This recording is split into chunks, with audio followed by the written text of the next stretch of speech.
Mga master, okay lang bang? Huwag niyong skip ang mga ads sa aking mga video kung okay lang mga master. Salamat sa solid na suporta po. Yon, what's up mga masters? Nandito na naman tayo sa panibagong araw, panibagong kabanata na naman ang pagsasama-samahan natin ngayon guys.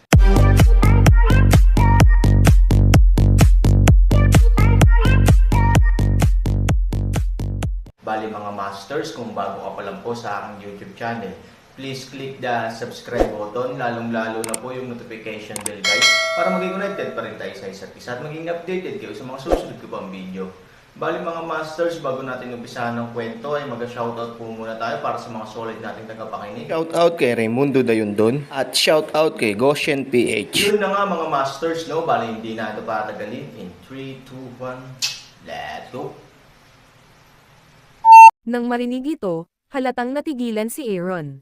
Hindi niya talaga inisip iyon, at hindi niya akalain na biglang magsasabi ng ganoong pangungusap ang taong Mercury. Pagkatapos ng kaunting pag-iisip, natarante si Aaron, ano ang ibig mong sabihin? Gusto mo bang makipag-deal sa akin? Transaksyon. Medyo natigilan din si Mercury pero kahit na aninag niya ito ay mapait siyang ngumiti, ibig sabihin, may gusto akong ipagpalat sa buhay ko. Kung sa tingin mo, kaya mo. Nang bumagsak ang mga salita, napapikit ang taong Mercury sa sandaling isara niya ang espadang tubig sa kanyang kamay. Walang pagtutol, walang pagtutol. Naunawaan ni Aaron na kung siya ay ganito, natatakot akong magkamali siya. Bulong niya, ikaw at ako hindi pa rin namatay noon. Normal lang ba na mas mag-isip ako?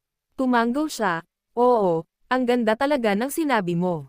Pagkatapos ay tumangala siya ng bahagya, tumingin sa Aaron at sinabing, ngunit gusto kong bigyan ka ng mas malakas, ngunit hindi ito dahil sa galit tayo sa isa't isa.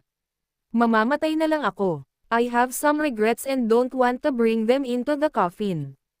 Sa puntong ito, pareho ako sa 14 na tao sa labas, 14 sila. Hindi ba dapat patay na sila? Napaisip si Aaron sa tanong niya at hindi nagsalita. Natatakot siya na kung sakaling mabuti o masama, ang lalaking ito ay gumanti sa 14 na matatanda noong panahong iyon. Hindi ito ang resulta na naisip ni Aaron. Nang makitang hindi sumagot si Aaron, mahinang ngumiti ang taong Mercury at umiling, sa katunayan, kung hindi mo sasabihin, mahulaan ko ang sagot kapag sigurado akong natutunan mo ang 3 kasanayan sa mahika. Sa lugar na ito, libu-libong taon na tayong natrap. Bagamat hindi ako kasama sa grupo nila, dapat ay nakakagulat na pare-pareho ang ating mga ideya. Hindi ko alam kung ilang araw at buwan akong natrap sa ganitong klaseng ghost place at kung gaano karaming torture ang dinanas ko. Sobrang bigat ng galit ng lahat. Kapag hindi ako tumigil, kakatayin ako. Hindi na ako makapaghintay na mailabas lahat ng galit ko sa kanya kapag nakita kong may nakikialam sa labas. Ngunit ang lahat ay may 2 talam na espada, na siyang pagpapahayag ng ating panloob na kawalan ng pag-asa, ngunit kung mas desperado ito, mas inaasahan nating makita ang bukang liwayway ng hinaharap. Obviously, ikaw ang madaling araw. Tumingin sa kanya si Aaron. Napakaamo ng tono niya at puno ng hikbi. Alam na alam ni Aaron na hindi niya dinaya ang sarili niya. It's too flattering to say I'm your don. I'm just doing my best. Umiling ang taong Mercury, kapag napagod ka pagkatapos ng mahabang panahon na lumutang sa dagat, may nakita kang tabla na lumulutang. Excuse me, may pakialam ka ba kung malaki o maliit ang board? Umiling si Aaron, hindi banggitin ang board. Kahit na ito ay damo, naniniwala si Aaron na hahawakan niya ito ng mahigpit sa kanyang kamay. At saka, gaya ng sinabi ko kanina, natutunan mo ang 3 komplikadong magic skills sa maikling panahon. Ito mismo ay kapalaran ng langit at lupa. Kung oo, ano ang masasabi ko? Pagsang-ayon lang sa tadhana, tumanggo si Aaron, paumanhin, hindi naintindihan ni Aaron ang kahulugan ng nakatatanda. Ang bawat isa ay may kanya-kanyang kapalaran. Ang pagtawa at pagbuntong hininga lamang ay hindi hihigit sa isang bahagyang kabalintunaan. Nang makuha niya ito, akala niya ito ay kanyang sarili, kaya't inilaan niya ang kanyang sarili sa pag-aaral, ngunit talagang hindi niya naiintindihan ang kanyang sinabi. Paglaon, narinig ko na maaaring may solusyon sa aklat ng langit, ngunit ayaw kong mahulog dito at mahulog sa isang estado ng kamatayan sa katawan at bitag ng kaluluwa. Noong oras na iyon, naisip ko na ito ay dahil sa sobrang sabik akong umunlad, o iba pa. Pero ngayon kapag kinontak kita, bigla akong, "Come on, ang lahat ay nakatadhana, tulad namin ni Liang Han, makukuha natin ang mga mahiwagang kasanayang iyon, hindi dahil sa natatanggap natin ang pagpapalang ito, ngunit tayo ay naging kasangkapan lamang sa komunikasyon nito sa the skies, tulad ng dandelion. Sa palagay ko ay dumarating ang hangin upang tayo ay gawin, magmukhang mabuti sa hangin, at kung mawala ito, umiling siya ng walang magawa, sa katunayan, hangin lang ang gustong tanggayan tayo at lumikha ng bagong sigla para sa susunod na lupain." Pagkatapos ng ilang sandali ng katahimikan, tumingala siya sa Aaron at sinabing, "Forget it, let's talk about what I want to teach you. Gayunpaman, maaaring kailangan mong maging handa. Mga master, okay lang bang? Huwag niyong skip ang mga ads sa aking mga video kung okay lang mga master. Salamat sa solid na suporta po." Psychological preparation. Si Han Sani ay natigilan, ang ilan ay hindi kilala. Bagamat ang ilang mahiwagang misteryo ay talagang mahiwaga, hindi sila psikolohikal na handa. Napangiti ng mapait ang taong Mercury, "Nagawa mo na ba?" Ang Aaron ay napakalito. Umiling siya at tuluyang tumanggo. Sa ilang sandali, ang buong tao ay medyo nalilito sa sitwasyon. "Sumama ka sa akin." Bahagyang tumalikod ang taong Mercury at naglakad patungo sa silangang dulo ng bulwagan. Umuungol. Sa lupa, ang masasamang mata ko, na malubhang nasugatan, ay bumulong kay Aaron, halatang pinapaalalahanan si Aaron na huwag sumunod, upang maiwasan ang kabilang partido na maglaro ng yin. Ang lugar na ito ay talagang teritoryo ng iba. Kung susundin mo ito ng padalos-dalos, maaaring may ilang aksidente. Ang takot sa masamang katakawan ay hindi makatwiran. Kung mayroong anumang mekanismo, ang bentahe ng Aaron ay ganap na mawawala, at maaari pa siyang mapatay. Bukod dito, ang Mercury man at Waterbed man ay nasa parehong grupo. Kung mawalan siya ng isang kasama, ang kanyang lakas ay lubos na mababawasan at ang kanyang digmaan ay hamupa, ngunit sa katulad na paraan, walang sino man ang makakapagsama nito.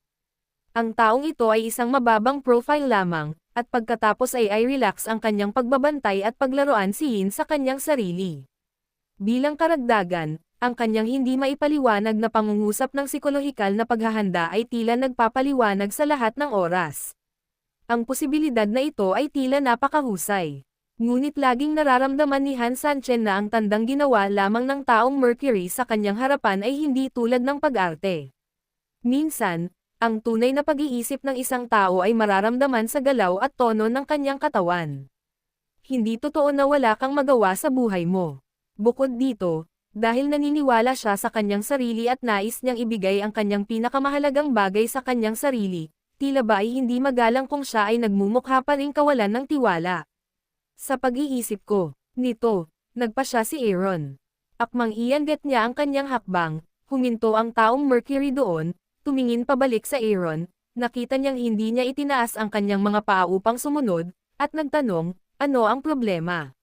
"Natatakot ako na pupunta ako, patayin kita." Ngumiti si Aaron at umiling, "Hindi, sabihin mo."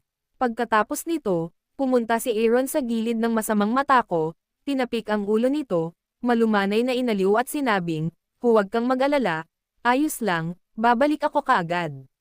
Magpahinga ka na." Pagkatapos, lumiko si Aaron at lumakad ng ilang hakbang sa likod ng taong Mercury, ngumiti, mangyaring humantong sa daan. Mercury man glanced sa Aaron at tumingin sa masamang mata ko, ngunit ngumiti. Paano niya nalaman ang ibig sabihin ng dagandong ng masamang mata ko? Gayunpaman, dahil handa si Aaron na paniwalaan ang kanyang sarili, natural na wala siyang masabi, tumanggo at naglakad patungo sa dulo ng silangan. Napakalaki ng Moon Palace. Kahit na dati nang ginamit ng Aaron ang Skyfire upang patatagin ang mga ilaw saan man sa gitna, ito ay isang patak lamang sa balde para sa buong palasyo ng buwan.